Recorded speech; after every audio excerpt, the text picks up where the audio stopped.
You're excited to start Montessori, but you don't know where to begin. If your Pinterest boards are bursting with ideas, you've scoured the internet, you keep doing Google searches, maybe you followed everyone who has Montessori or Montessori homeschooling on Instagram at Child of the Redwoods, but you're still not sure what you exactly need or what exactly to do. This is very, very common. Maybe you've started with a few of the very most common and most simple Montessori activities. Maybe even bought a pink tower or bought some tiny little pictures and or one picture and showed your child how to pour. That's great. That's a great start. But past that, most parents start feeling overwhelmed by Montessori. Yeah. Why is this? I think we know intimately. Yeah. Because there's thousands of Montessori lessons that you could teach your child. I mean, in our curriculum alone, there's 2,000 across the 6 levels. That is a lot. And it just isn't possible, actually, to cover all of those lessons one by one over even the course of the 6 years that the program goes. So you might be feeling stuck just at the very thought of the scope and sequence, but you don't have to feel that way. That's right. Most parents end up feeling stuck, but if they're given the right kind of, I think, accountability and motivation, a little bit of structure, Montessori isn't 100% structured, but it is, if you really dive into the theory and the method, it starts to fall into place. Yeah, that's right. So we wanted to... Hey, Henry. Hey, son, come here. Come here. Why don't you come say hi to the people out there? No, it's fine. It's fine. It's fine. All right. Sorry. Love you. So you can actually, that was living proof that you can homeschool all the way through. He is 17. We homeschooled him from the beginning, and he's doing okay, I think. Even if he has to sneak in to grab that It's fine. special device. It's fine. Okay. Listen, this is what most people don't know when they first discover Montessori. You see all of the cute stuff, but no one tells you that it isn't just a bunch of cute stuff or pretty lessons with the pink tower or other classic sensorial materials. That's right. And so much more. It's a method that stretches from birth all the way through. I know it's scary to think about, but like through the end of life, this is Totally. a lifelong learning method. We, as middle-aged people, as parents of teenagers, are still in that Montessori long-term scope and sequence, because Montessori ultimately is about the development of the human being at every single age and stage. Now, that is another example of why it's overwhelming. Yeah, of course, because you're taking on this enormous responsibility. I mean, when you decide to homeschool, you really are embracing something that is already true, which is, as a parent, you have this enormous weight to help guide your child. And by homeschooling, you're adding on an additional layer of not obligation, but maybe even just sort of understanding or reality. Yep. But don't let that overwhelm you. Don't let the number of lessons or the number of subject areas overwhelm you.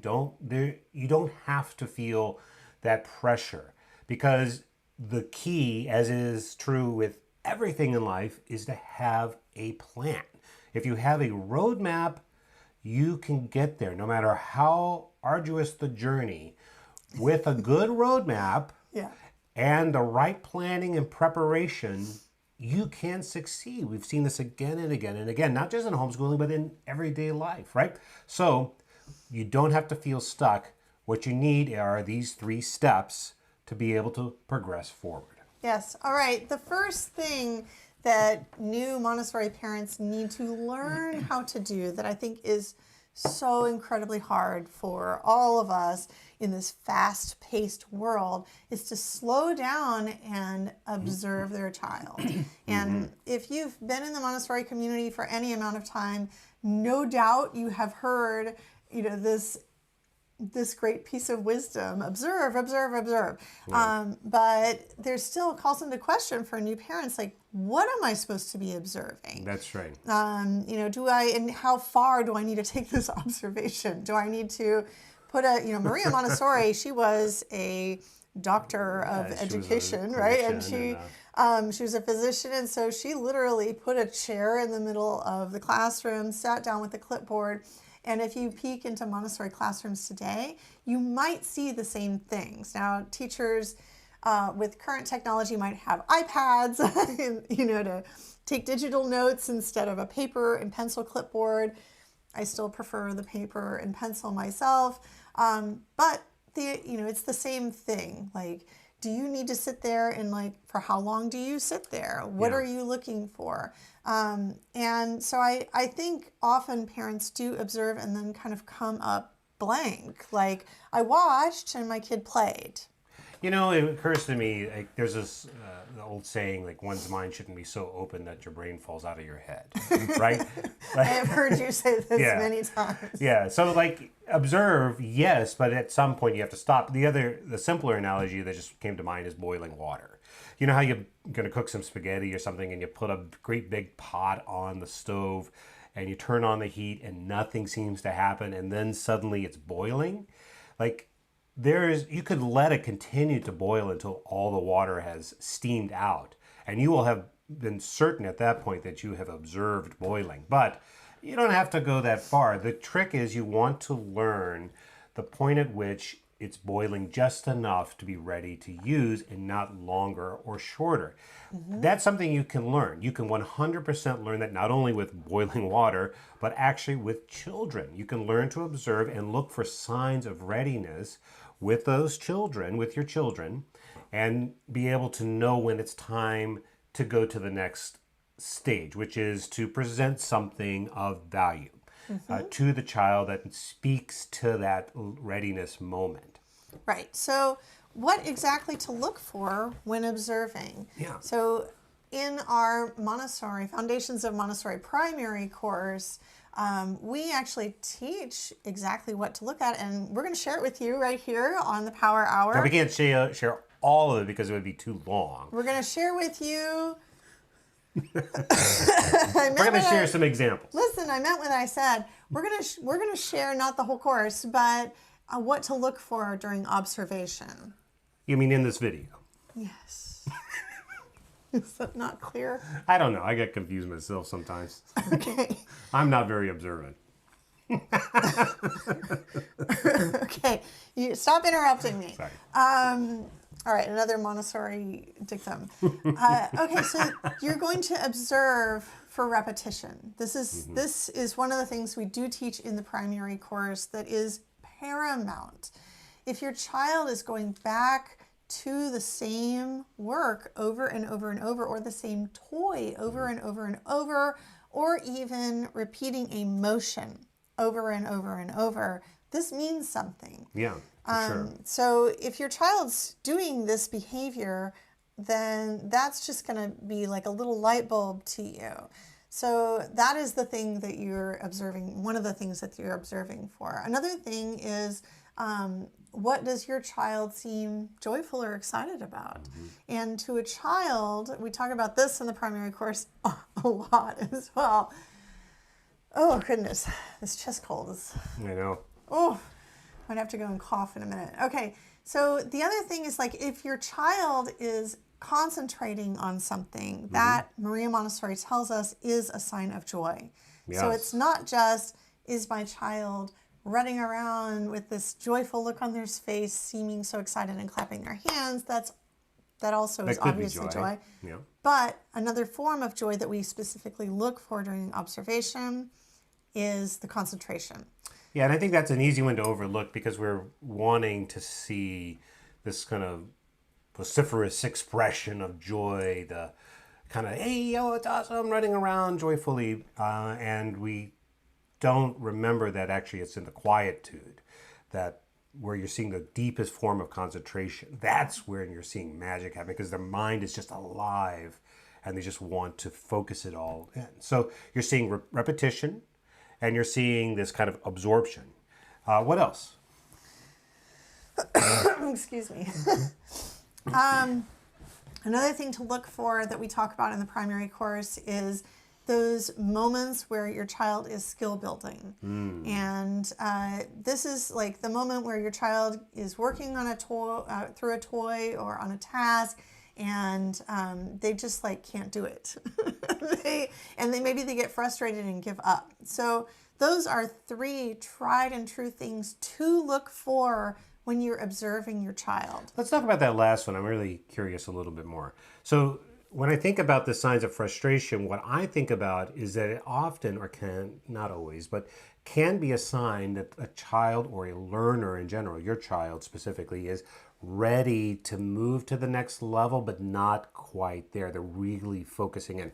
How do you know when it's not, when it's okay to keep like pushing them versus you want to maybe give them a predecessor skill to work on when you're observing that? I think like if your child is crying with frustration, you need to just put that thing away, you know, and distract them and give them something else to do, because if they're at that point where they're like all shook up, then there's no learning is going to happen. Yeah, that's right. But That's great. if your child is just like kind of frustrated and asking you for help, like, Daddy, do it, Mommy, do it, I can't do this, like that sort of thing, that shows you that they have the desire to do it, but not the skill yet.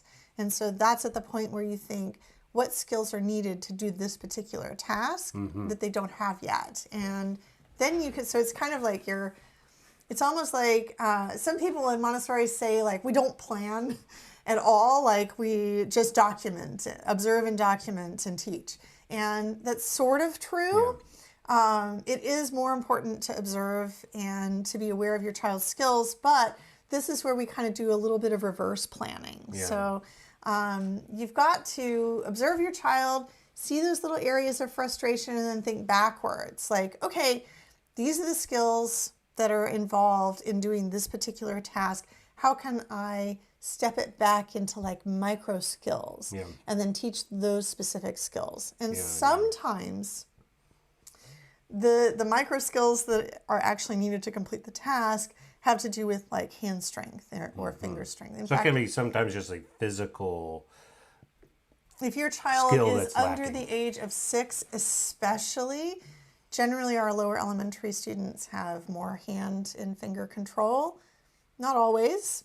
You know, brains are different, development is different, but generally, lower elementary, you're kind of good to go with most physical task-oriented stuff. They'll be able to push through that. Under the age of 6, frustration with physicality is really, really, really common. So, yeah, and in fact, I think this is why you see the so-called terrible twos and so forth, right? Like, because you're seeing this mismatch of the desire with the physical capability. And that causes this real frustration. And we experience that too as adults, right? When we're trying to do something like, let's say, learn how to use a knife in the kitchen in a certain way, or play an instrument, or whatever, learning to parallel park, right? There are all kinds of things that can require physicality that we may not be ready. We may not have all the skills yet for it. It can get very, very frustrating, and we can experience my goodness. that. Think about yes, exactly. Like if someone just like told me to go out to my car and diagnose what was wrong with it, and they said, "Oh, Aubrey, just like open up the hood and go look in the engine," I'd be like, "Where's the engine?" How do I open up the hood? And I'd probably just get frustrated on that one point, like opening the hood. I'd be like, I know there's a hook here somewhere, but like, where is it and how is it attached? And, you know, it's not one of my skills. And so I would actually need, you know, before I could even look inside under the hood of a car, I would need someone to teach me, like, how do I open the hood? And that's good. That's a great example. And so, like, to come back to this, what are you doing in this first step with observation? You're looking for signs of repeated independence or independent repetition, the child going back again and again. You're seeing them get really absorbed and lingering on things. And you might be seeing signs of frustration where they know that something is supposed to happen. Like they know that the hood of the car opens. If only they could remember. And that's where you as the parent can start to then bring in those additional things. So I like what you said before, like there is a misconception that there's no like plan in Montessori. That is not the case at all. Right. There is a plan. There is a whole scope. It's like a road trip. You know where you're going to go. But in Montessori, what we're trying to do is say, we're going to let the events of the journey have weight. So maybe I can't make it all the way to Phoenix today in my car because I saw something beautiful, or I had trouble, or I had to leave later than I thought. And I'm not going to get freaked out about it. I'm just going to roll with it and know that I'm going to get to the destination. And it may not be on the schedule that I had planned. Yeah. So it may be on a different schedule. And then for the analogy here is like the child's schedule dictates. And that's where the observation helps. So let's look at our curriculum and talk kind of some specific examples for friends out there. Let's say in practical life, there's a lesson called Getting Dressed. Oh, okay. yeah. Okay. So what kinds of things might you be observing to know if the child is ready for this getting dressed lesson? The specific getting dressed lesson? All right, well, I mean, I guess if we're thinking of getting one's self dressed for the day perfectly, we're thinking like, are they confident with zipping? You know, if there's zippers in their closet, can they button something? Can they snap? Usually children's pants are like snapped. Maybe it's just like a pull-up, and that would be great, right? But a lot of pants are snap clothes and zipper clothes. Shirts would be like, do they have the coordination to find the holes in their arms and push them through without getting nervous when their heads are covered, right? I know, we've all seen that one. So if you were to say to your child, and just do this simple activity today, hey, why don't you go change clothes, or let's get dressed. You want to try it yourself and just see what happens. Can your child put on their socks? Where are they struggling? You know, are they wearing their bathing suit and galoshes? Then might be okay unless you're going to mass or something. But it is a lesson, right? Actually, as you progress through getting dressed, picking your own clothes is a skill. Can they pull that bathing suit all the way up, or can they do they know which galosh goes to which foot? Yeah, that's right. True. So like left, right. We can right. still micro skill those. But this is part tasks. of that getting dressed as you level up, right? You're going to go from more tactile things like being able to work a zipper to being able to select clothes that are appropriate for weather or occasion. Okay, so what's another one? Let's think of another one. How about for like reading and writing? So let's say, I know we have a lesson called the I Spy game. Yes. Okay, and that's the one where you would say, I spy right? No. Excuse me. Tell me that. No, something that starts with a L. Okay, yeah. Yeah. Yeah. Ladybug. I thought you were saying to spila. No, something that starts with a sound. Yes. Yes, something that starts with the sound L. L. Right. L. Ladybug. Not L, but L. L. What about that? The I Spy game. So what are we observing for? Yeah, what are you looking for? How do you know when your child is ready to play the I Spy game? Well, ideally before, I think with this one, a lot of it does come down to knowing the scope and sequence of Montessori. And before the I Spy game, like you are playing a whole lot with language first. And so you're kind of looking for things like, is my child able to like play around with language a little bit? And like, so you're looking for like alliteration, mommy, moose, my, Muppet. Lucky ladybugs, listen. Right? So that's one thing is like, can you tell if they're hearing can the they sound? hear those sounds? Yeah. Rhyming is also something that often comes before the I Spy game. It doesn't have to, but it's another one of those phonetic skills that we're building that would come before it. So the I Spy game, it's interesting that you bring this one up because it's actually a really sticky one for a lot of parents. A lot of parents try the I Spy game and they they run into a lot of mistakes right away. They're like, my child is got the I Spy game and they can play it perfectly, but then their child doesn't want to play it anymore. And so then the question is like, why don't they want to play it anymore? If and we can go into solutions for that. It's totally different. And sometimes they play I Spy and they're just not hearing. They just aren't hearing the letter. Yeah. So if they're not hearing the letter and able to distinguish it around, you need to do more modeling of it and kind of maybe break that down into smaller parts that are more visible. You play more with little small objects in front of you. I mean, it's honestly, David, that's a really hard one for me to talk about because no, but I know it is a hard.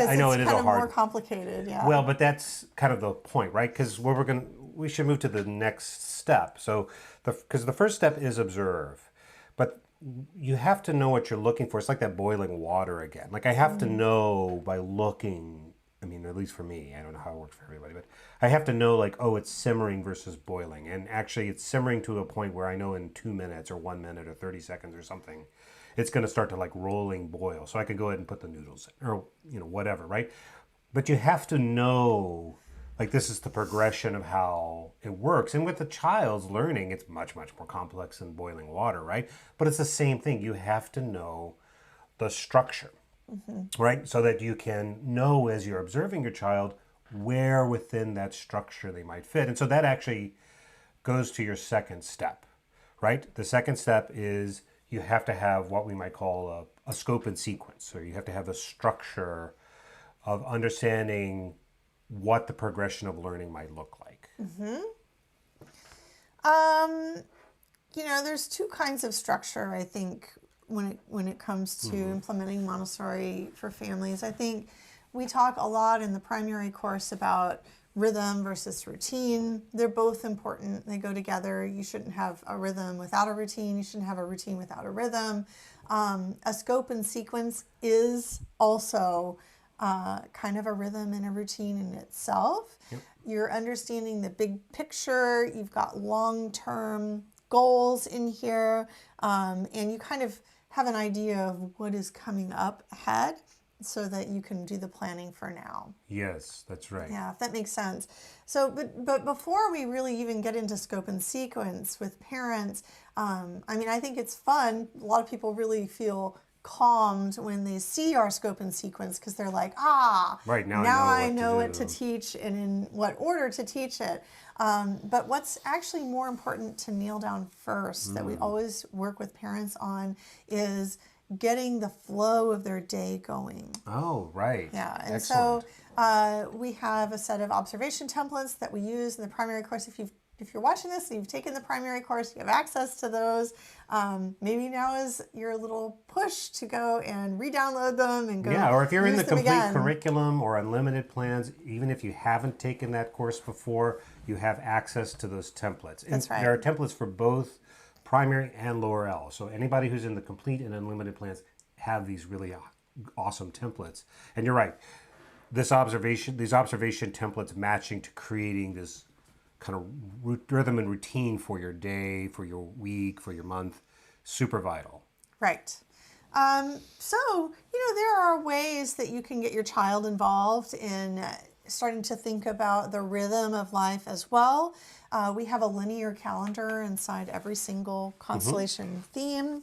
And let me see if I can put my fingers on the one for Ladybug. It's so cute. Oh, thanks. Yeah. So calendaring, it is one of the ways. It's using those observation forms to help you observe your child and nail down what your ideal rhythm is great. Another thing that really helps is to help your child understand the movement through the months or through the weeks. And so this is one of the ways that we help our families stay focused on this current study of the month. This month it happens to be Ladybug. You can also incorporate little daily rituals into your routine by focusing on Montessori lessons that you give all the time or activities that you just have out that you engage with daily.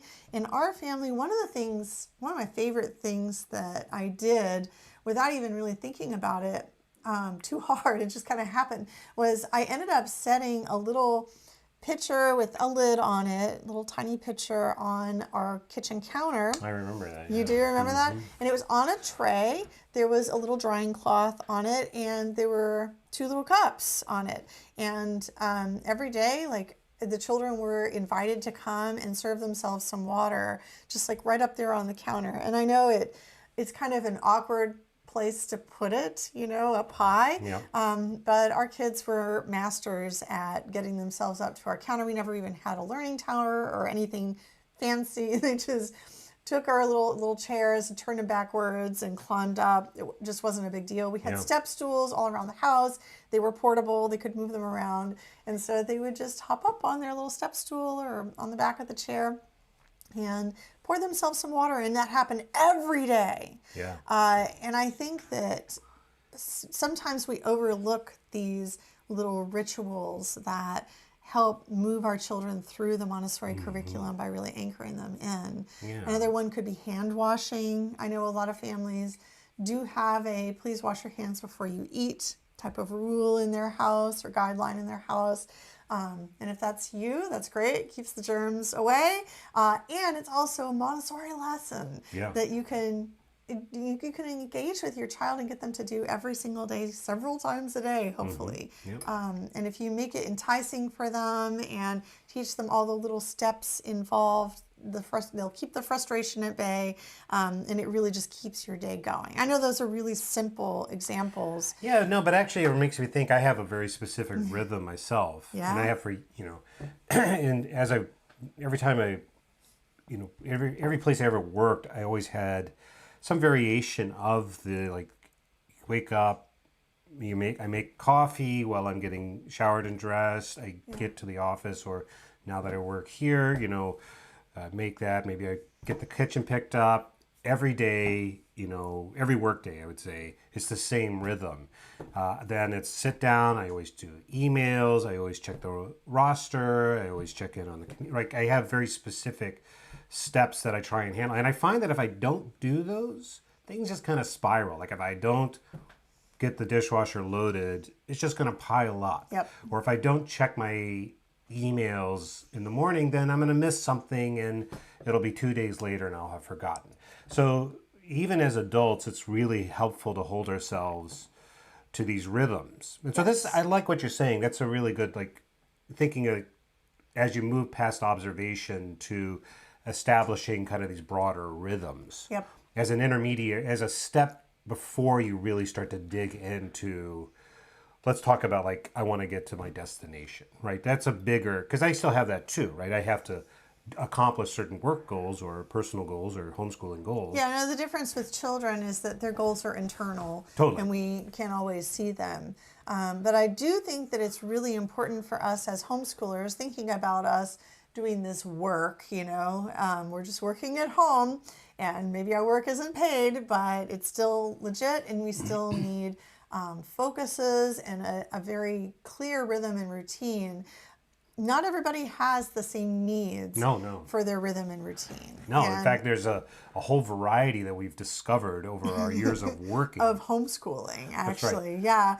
Yeah. This actually started when I started attending homeschool park day groups. And I attended them in 3 different states across the United States, Texas and Virginia and California. And what I found was that the types of homeschool parents, they all kind of fit into these very particular kind of categories. Now, I bet I know what you're thinking. I bet you're thinking it's the Montessori mom versus the Waldorf mom, or the classical conversations parent versus the whatever online learning parent. But it's actually not. It's not about the curriculum. It's more like a personality itself. type. Yeah, it's kind of more about personality, and that really has a big effect on how we engage with our children and how we move through our days to meet ourselves as our best selves. That's right, because it's not like one personality type is better than the others. It's just actually know thyself is actually a really good maxim, because from that point you can kind of then start to approach all the other tasks. Now we've kind of come up with 4 categories of types, and we have our own categories for ourselves. But basically we find that there's 4 kinds of homeschooler. We find there's the adventure seeker, who's kind of a real explorer. They love hands-on experiences. They're real movement oriented. Like they're always like every day is a new opportunity. You know if you're out there.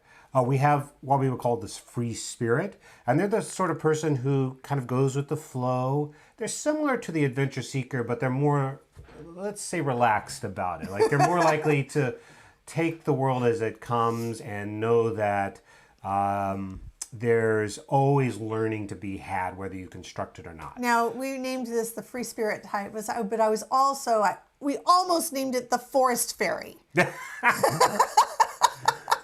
But we didn't. We named it the free spirit. And that is because I am one. A third type of personality we find is the old soul.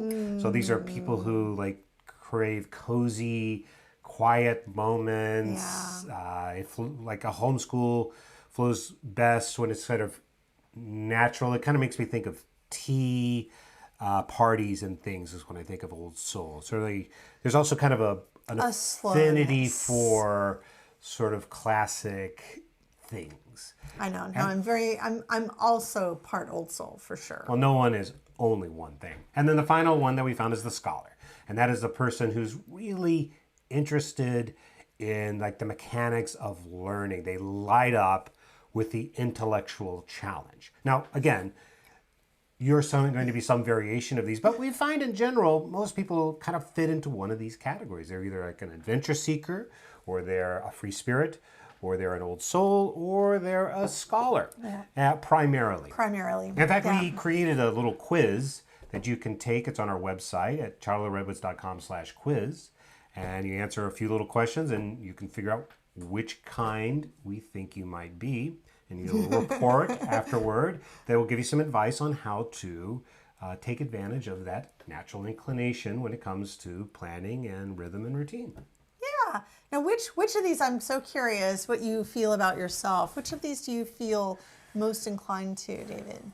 You know, I don't remember. I did, of course, took the test, but since we also created the test, it's not a valid result for us. But I think, I don't know, I kind of tend toward the scholar, because I really love messing with the ideas itself and just like, and I'm not good with going with the flow. I was going to say you're like 100% primary scholar. But what would your secondary be if you were to choose? Probably adventure seeker. Yeah, because I really like, because I get really antsy when I'm not sort of engaged, and so my mind is always working. Yeah, not a good thing always, and so I'm like really digging in, and if I don't have something to dig into, I want to go find something to dig in on.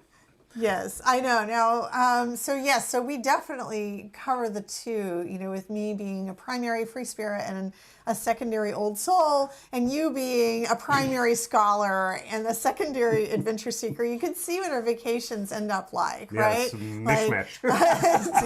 David's like, we got to drive to the destination, and the faster we get there, the better. And I'm like, but we could take this trail over here and look at this cool formation. And did you know there's like a museum about this thing? And he's like, gotta go there. We're driving by it.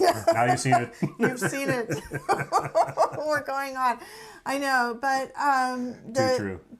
also, you know, I love that you are a scholar, because you really do help kind of keep me focused in that way. And well, I love that you are more of a free spirit and old soul, because it helps mediate my I'm trying to think of a best way to say it, my tendencies to be a little bit too firm, rigid. I was going to say firm isn't really the right word. Rigid. Something. There's a word I'm thinking of, but I won't say. I know. So we do have Tedley does share that she is an old soul and a little bit of a free spirit. That is not a surprise. I would have guessed that. Watching some of your videos with that's a good one. So if you'd like to know where you fit, we'd love for you to take our free quiz. It's over at childoftheredwoods.com/quiz. and you get a little report. It kind of tells you a little bit about what your personality type is, and some tips for how to best take advantage of that strength, because they're all strengths. There's not one that's better than the other. No, absolutely. Yeah. And all of these are based on real people, real collect groups of people, that we've literally worked met with thousands of parents, Montessori parents specifically, and we've worked in education for a long time. And so this is really based on a lot of study and thinking. But, it's not like a scientific analysis. It's fun, and it's What? This isn't a scientific analysis? Okay, scholar. We want to have some fun. Let's just have some fun, okay? No, it is fun. But the tips you get are actually really, really practical. So I encourage you to go and take it and just have some fun with it and think about it. We're also going to encourage you as the third step in this 3-step roadmap, 1 being observation, 2 being rhythm. What do we call it? We call it the structure, right? Like the structure of your day, your rhythm and routine. Yes, and the third one would be to choose those materials and lessons with purpose, with intentionality. So, you have witnessed the skills that your child is showing you that they have, and also showing you that they don't have. Yep. And you've taken time to really analyze like the type of homeschooler, Montessori homeschooler that you feel like you are most inclined towards, and you're embracing that rhythm for yourself.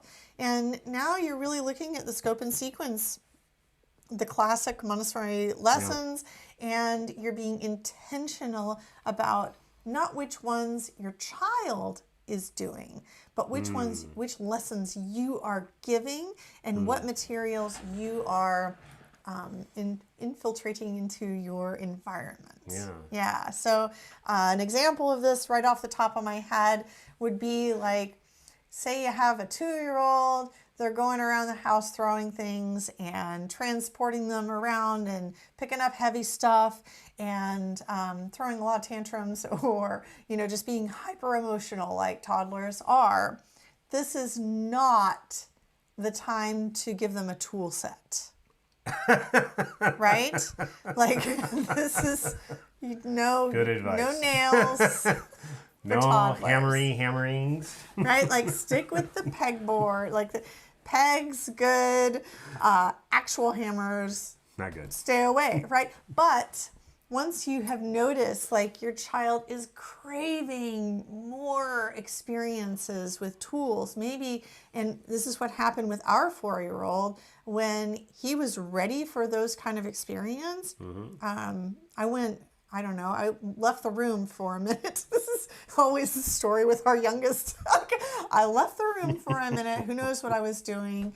Something supervising. But when I came back out, he had gotten out your entire tool chest, found the hammer, and I think maybe a mini saw and stuff. And he had taken, himself to go out on our front steps, and he was like out there super happily trying to hammer some nails into some wood. And I was just like, what? I never taught this lesson. Where did this come from? All right, part of it might have been because our oldest was taking woodworking type of classes. Modeling. He had seen some modeling. But sometimes it's like our children's initiative themselves, like when they get to that stage, they will force it. And this is when we are looking at what our children are doing. We're thinking, okay, they're doing something that feels unsafe. But they're obviously showing that they're ready for this kind of work. So how can I present this work to them again in a way that is safe, that is confined, that is in a designated area, that is highly supervised, or just like thoroughly demoed. Yeah, right? That's right. We could do it again with the pink tower. Say you've got a 1.5-year-old. You show them a set of blocks. All they want to do is bang it down and go, boom, yay. Yeah. That's not the time to give a pink tower lesson, right? Wait a little bit And so if you're thinking about what your child is able to do, not able to do, then this is going to help you to choose the right material. And I want to underline that before we move on, because Yeah. I think a lot of parents get very anxious, especially when it comes to the reading and writing and math domains, when their child hits a certain age and they start to worry that they're not able to do something. So your example of the child, the 18-month-old knocking over the pink tower, okay, fine. But what if your child was 2.5 and they were still knocking over the pink tower?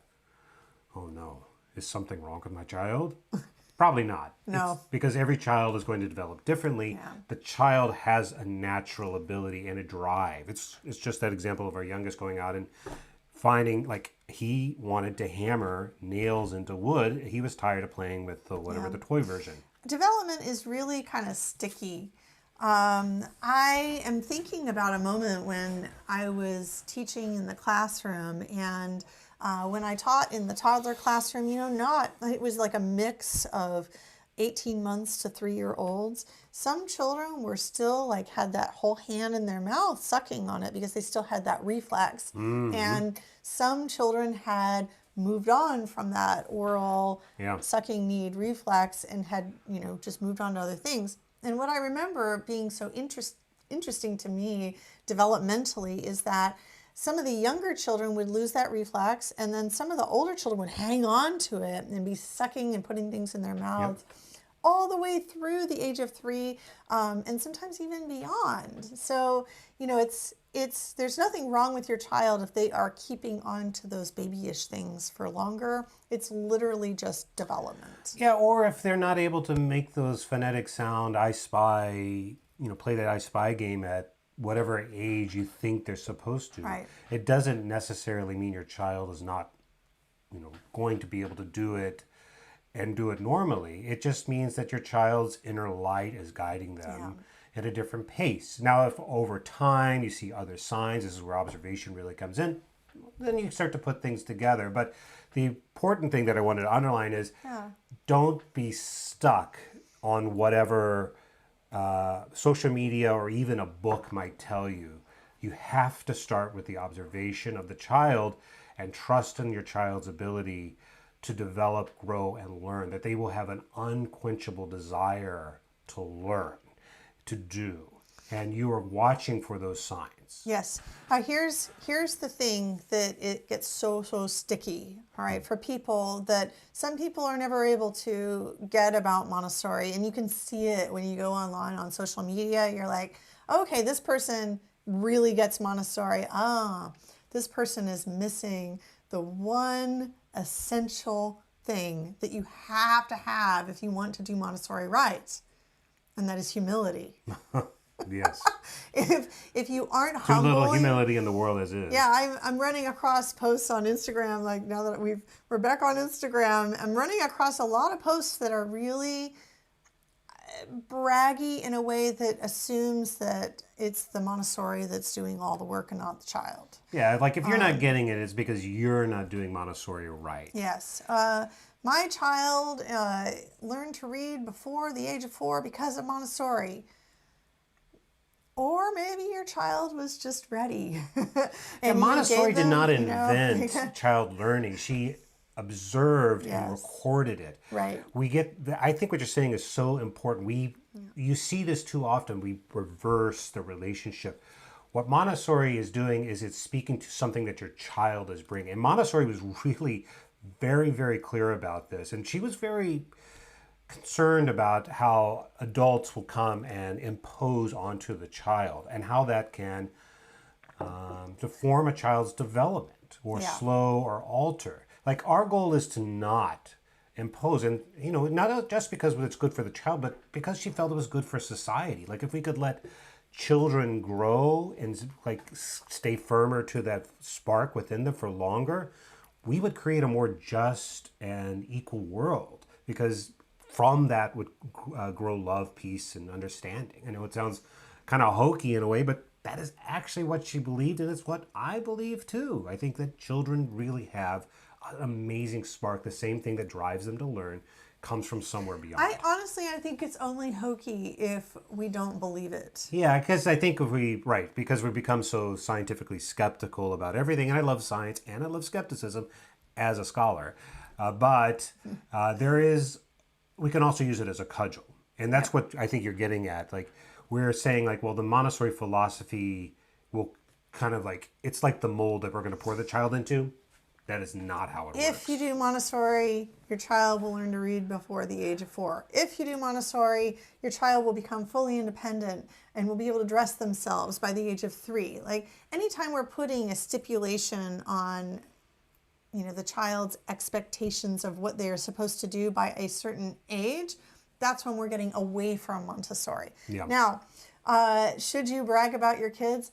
Absolutely. Yeah, why not? Like, we all do it, and you should do it too. Be proud and love your children. Yes, Why not? Be proud and love your kids. But be really, really careful about ascribing your child's accomplishments directly to the method that you're using to educate them with. Yeah, and that's why I always I feel very, very motivated to remind people that the emotions and experiences that your child are not different radically from your own.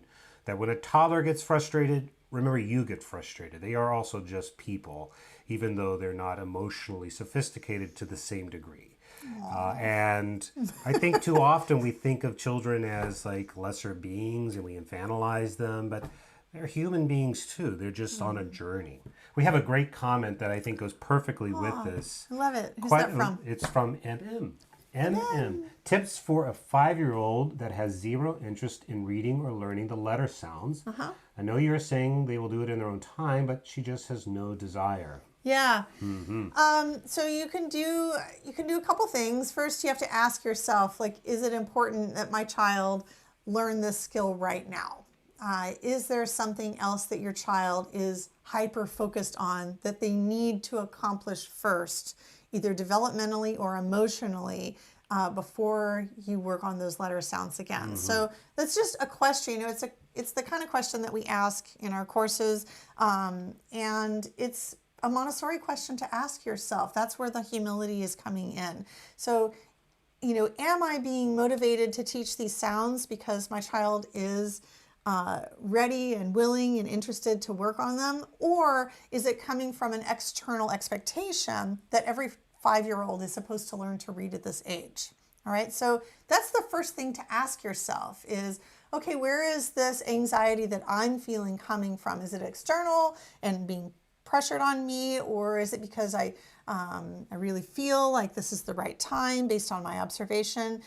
So just ask yourself that question first. And second, there are things that we can do to motivate children through the process of learning to read. All right. And, I would say like that age 5 expectation wise, it's not an inappropriate age to learn how to read, right? It's like developmentally and skill wise, it's not an inappropriate expectation. I mean, we used to expect children to read in like the first grade. Yes. And that wasn't that long ago. And it's not like children have radically changed. But you can't control how fast your child progresses or whether they're going to be interested in it at that time. So some things that you can do from the Montessori perspective to increase that motivation is you can take the pressure off of the learning to read time and instead like make it more of a low-key, playful type of thing. An example, I was telling David earlier, I wish I had a whole bunch of little plastic eggs right now because there's so much you can do with them. And if you have them, go ahead. If you have them, you should save them. All right, because if you have those little plastic eggs around, they're perfect for hiding little messages inside. So those are the kind of keys that do make Montessori more interesting and more fun, is by integrating that play. And so I have found like children are much, much more willing and interested in engaging in reading lessons in particular if you're using cute little objects and if you're hiding them in places. And so you can hide them inside a box. We have a game called the Clue game that's like perfect example of how It's similar to this egg idea that you're talking about. it's a perfect example of how to make a Montessori lesson super interactive and very, very engaging. And it's more like a game, or it feels more like a game. You can hide letters inside Easter eggs and then open them up and discover them. Maybe, I'm thinking a million different things. I'm thinking. Well, we had that one, we did a Christmas book a few years ago where we had Scavenger hunts. Find the Santa. So we would we would say like, go get yourself a little toy Santa and hide him somewhere in your house, and then write a series of little notes and then hide those. And then as the child reads one, it gives them the clue to the next clue. Those are really fun ways to bring reading in and into a lower stress environment that is 100% teaching reading. Yes. Other games that we teach in our courses are the knock knock, like knock knock when you're learning your letter sounds. Turn it in. Who is it going to be? And it's all about like you're playing a peekaboo type of game with letters. So those sorts of playful games are a great way to do it.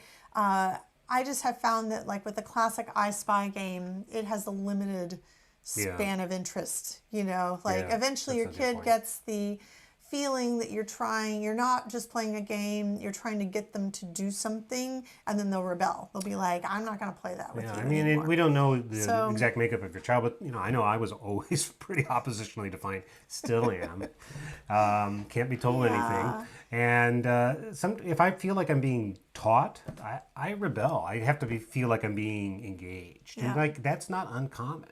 And it's actually true for everybody, no matter where you might fit in terms of learning.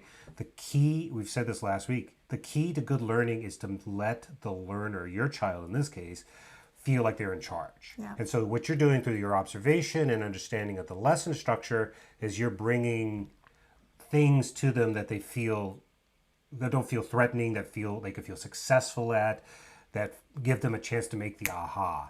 Yeah. And when you do that, it's awesome. Now, the reason I brought up the first grade is because I wanted to say, like, I think we've kind of gotten to a point in society where we expect children to be able to read much earlier I was gonna say, than was traditionally expected. And I don't know that it's necessarily based entirely on best practice. I think it's science. I think it's driven more by money.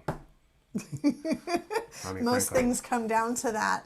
But no, that's actually, I'm really glad you brought it up because I was thinking the same thing. Your child is on the cusp, of the second plane. First plane of development is from 0 to 6. Second plane of development is from 6 to 12. Now, if your child gets into that age 6 territory, it's not that they are past the sensitive period of learning to read. There is no sensitive period for reading. No, it's a human construction. That's a myth. If anyone is telling you there's a sensitive period that's before age 5, that's wrong. There is no evidence for that scientifically or observationally. And having taught, hundreds of children to read in the public school system before becoming a homeschooler, I can tell you that not every child learns to read by the age of, the end of kindergarten, even if you've spent the whole year working on these little reading games. Some children just don't get there. And there's nothing wrong with that. What it means is that as they transition into the next age range, which is that second plane of development, the learning is going to become less absorbent and much more intentional and conscious. And so if you are still experiencing this kind of resistance, and you've just like played it cool through, you've played all the fun games all the way through the end of age 5 into your child's 6-year-old year, and you're still not seeing that love and spark for learning how to read, then by age 6, you and your child are going to sit down and have a conversation. And we teach you how to do this in the lower elementary course. You didn't say, friend, whether you're in our curriculum or not, but if you are, in our complete curriculum, you have access to the lower elementary course as well. So when you get there, you'll learn some great strategies for working with your 6 to 9-year-old, which involves a lot more of like collaboration bringing and them in. planning together. Yeah. And so don't feel like you have missed the boat. We have 2 children who have learned to read in completely They different could not be ways. more different. One essentially taught himself to read. I don't know how he did it.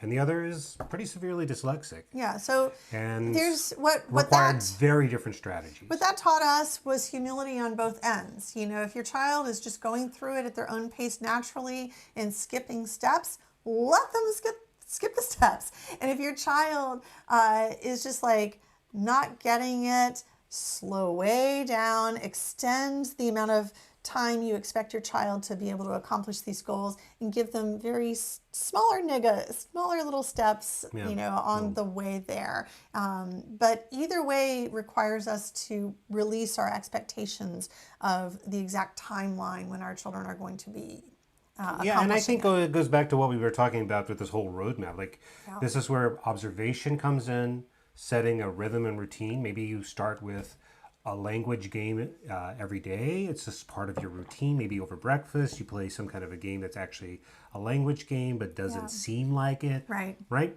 And then you're going to start to think about the materials that you want that are going to add to that purpose. And we had a whole series, we just finished a whole 4-part series specifically on picking materials. You can go back and watch that. We also have a document called the Essentials List that you can download. It's free at childoftheredwoods.com/essentials. Right. You can go grab that. But basically what you're looking for is you have to come to this humility thing again. Like, at the end of the day, you don't need a closet full of materials to teach your child. What you need are some very core and essential, versatile materials that can grow with you. That's where knowing the scope and sequence again can be very helpful, because you can see what's coming and where you are. And we break everything down by levels. So we've got levels 1 through 6. Yeah.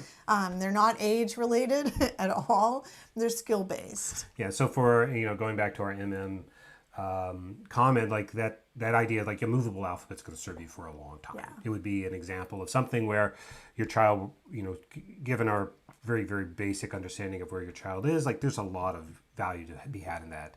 And then setting a routine around that. Yeah, did comment again? Definitely coming from an external idea. I struggle to learn how to read, so I just have such anxiety about it. She loves math and nature, loves being read to. I will for sure try the Easter egg thing. She loves to find things. I truly appreciate you taking time to discuss this. I am a part of the curriculum. Well, we're wonderful. I don't recognize your screen name here, but reach out to us in the community too. We're happy to discuss further within Mighty Networks. Yeah, teaching reading is so much fun. So definitely start a post and tag me in it. And that's a common story. It wasn't reading for me, it was math. Yeah. And I think for you too. Same, yeah. All right. Well, these are your 3 tips for your roadmap. And if you would like to, like M, know more about that scope and sequence, you can check us out online at childoftheredwoods.com. We have a variety of plans. The 2 ones that you probably want to think about, though, are the complete curriculum and the unlimited plan. Complete gives you the full scope and sequence. It'll teach you the rhythm and routine. It'll help you learn how to observe. It also includes our monthly studies, which are really fun. We have about 45 in our library right now. The current one is Ladybug.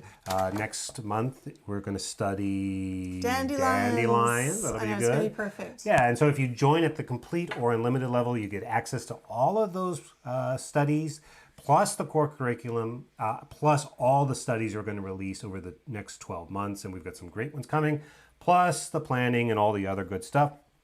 And you can even try it out for 7 days. If you head over to that website and go to our free trial, you can get a copy of Ladybug, see what it's all about, and kind of get an experience a bit of our community and other things, and see how it could help you in your home. That's right. We'd love to have you. That's childoftheredwoods.com. Yeah. Now, I invited a special friend. Oh, you did? I know. Is it me? Of course. Of course, it's you, Mr. Bunny. Excuse me, I'm kind of busy right now. Oh, well, you are? What are you doing, Mr. Bunny? I'm looking for my Easter eggs. Oh, Oh, yeah, well, it is Easter. And It is. Are you having an early Easter egg hunt? yeah, are you having an early Easter egg hunt? Well, it's always fun to hunt for eggs. Sometimes they have little messages, and sometimes they have chocolate, and sometimes they have a... it's a spider! Yikes! Oh, what? Mr. Bunny, this is not a spider. Oh, I know, it kind of looks like a spider, but here, I'm going to put it on my hand. Oh, what What is do you that notice? thing? First, I want you to count the number of legs. Okay. 1, 2, 3, 4, 5, 6. That's right, 6. Oh, okay. What animal has 6 legs, usually? Like a beetle or something like that? An insect maybe? Yes, insects have 6 legs. And how many legs do spiders have? 8. That's right. Yeah. Spiders have 8 legs, but this little guy, he's just got 6 legs. And he's so cute. Do you know what this little guy is? I don't know. You were right when you said the word beetle, because this actually is a baby beetle. Oh, baby beetle. But it doesn't look like a tiny beetle, does it? No, it doesn't. Oh, Mr. Bunny, I had no idea. This is why I married you. Wow. So, hold on. Yeah, I bet it's a special kind of beetle. It is a special kind of beetle. Yeah. And the kind of beetle that it is on the cover of our latest study for constellation. Oh, it's a carrot beetle. I do see a carrot here, Yeah. Mr. Bunny. Yeah. Now, 2 of them, actually. Wait a minute. Carrots don't have beetles. Is it a ladybug beetle? It is. It's actually, this is not quite a beetle yet. Oh, It is a larva. yeah. Yeah, and Wow. I'll tell you some things about larvae, because I bet some of you out there, just like Mr. Bunny, are discovering them in the wild right Oh, now. yeah, yeah. Larvae are really always okay to put in your hand and handle if you're very, very gentle, because they don't bite. Oh, is that right? Yeah, they don't. They crawl around. They're little babies. They're very cute. And you can touch them. You can let them crawl from one hand to the other. But when you're finished, you're going to want to very, very gently put them back down into their environment. Yeah, that makes sense to me. Yeah. And then, do you know what happens after that? No. Well, I was looking through our constellation study of ladybugs, and do you know what I found in here? I found something pretty amazing. It was a picture of the life cycle of a ladybug. Really? Let me see if I can find it. Oh, Oh, here it is. wow. Here it is. It's the life cycle. So let's take a look, Mr. Bunny. Okay. So a ladybug starts off as an egg. Yeah. And then it hatches from the egg and turns into this little guy, the larva. And Whoa. then the larva will eat and eat and eat and eat and eat so many aphids. And then it will hunker down. Actually, usually they attach themselves up to something kind of vertically and pupate. And here it is a Whoa. pupa. Oh, And guess what comes out of the pupa? I don't know. Well, see the little arrow is going around. It's going to go around, and here it comes to, An adult. yeah, An the, adult ladybug. the adult ladybug. Wow. And then the adult ladybug lays the eggs. That's right. That's exactly what happens. Wow. All right, little guy. Crawl on Bye-bye. over. Yeah. I'm going to wow. go put him back on a leaf. Boy, all this egg talk is really making me think about, it's a special time of the year where there might be some more egg talk. You know what I'm talking about. Egg talk. Yeah. Yes, Yeah, for yeah. Easter. That's right. It's actually a special time of the year for a lot of folks. We just had Ramadan. It ended in March. Yes. And then Passover started on Passover. Saturday. And it's Holy Week that started with Palm Sunday on Sunday, and it concludes with Easter. So actually, I'm glad you're here because, well, I know as a Mr. Bunny, you are a bit of an expert on Easter. Oh, that is true. I am second half cousins with the Easter Bunny himself. Wow, that is quite impressive. Yes. So I thought perhaps you could share some facts about Easter. Is that okay with you? Oh, yeah, we'd love to hear. Yeah.